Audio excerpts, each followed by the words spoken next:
Hello বন্ধুরা, আমি রিয়া মণ্ডল। অবশ্যই তো এটা আমার প্রথম ব্লগ।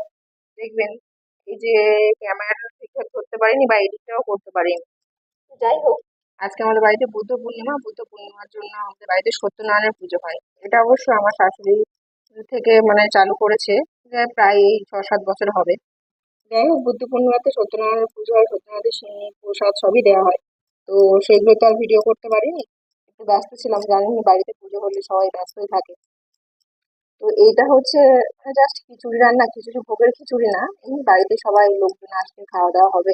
সেই খিচুড়ি রান্নার একটু ছোট একটা ব্লগ বানিয়েছি, যাতে একটু সময় পেয়েছিলাম তখন। তো এই দেখুন, মেন রান্নি হচ্ছে এটা আমাদের একটা কাকিমা মেন রান্নি। নিরামিষ খিচুড়ি কি করে বানাতে হয় সেটা তো আর বলার কোনো দরকারই নেই, সবাই অবশ্যই জানে। তো মেন রান্নি বসে গেছে রান্না করতে, তো অবশ্যই বসেছে রান্না করতে 3টের সময়। 3টের সময় রান্না করতে বসেছে, আমরা খেয়েছি 5টা। 3টের সময় যে রান্না করতে বসেছে, এটা উনি রান্নার উনুন। এটা হচ্ছে আমাদের কাঠ উনুন। কাঠ উনুন জানেন তো, গ্যাস হয়। তা আমাদের তো গ্যাস আছে, কিন্তু সেটা আর এই 2-3টে যে 2 কেজি চালের খিচুড়ি হবে, সেই খিচুড়ির জন্য আর গ্যাস লাগানো হয়নি। আমাদের এই এটা করা হয়েছে উনুনে। তো সেই হিসাবে দেখুন বন্ধুরা, এই যে খড়িটা নাড়াচ্ছে, এটাও আমাদের একটা কাকিমা। সব যে 3টেই আছে, সেই 3টে সবাই আমাদের কাকিমা। তো এখন খিচুড়ি হাঁড়ির মধ্যে হচ্ছে না, তাই জন্য হাসতে হাসতে আমাকে বলছে যে খিচুড়িটা কোথায় ঢালবো, সেই ব্যবস্থা করতে। তার জন্য বড় ডেচকিটা এনে দিলাম, ওর মধ্যে হচ্ছে খিচুড়িটা ঢেলে দিল।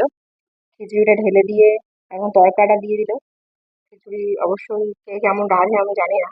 তো আমাদের খিচুড়ি রান্না করার পরে একটু তড়কা লাগিয়ে দেয়, সেই তড়কাটা দিয়ে দিল। যে খিচুড়িটা দেখতে কেমন হয়েছে দেখুন, অসাধারণ দেখতে হয়েছে না? একদম লাল লাল।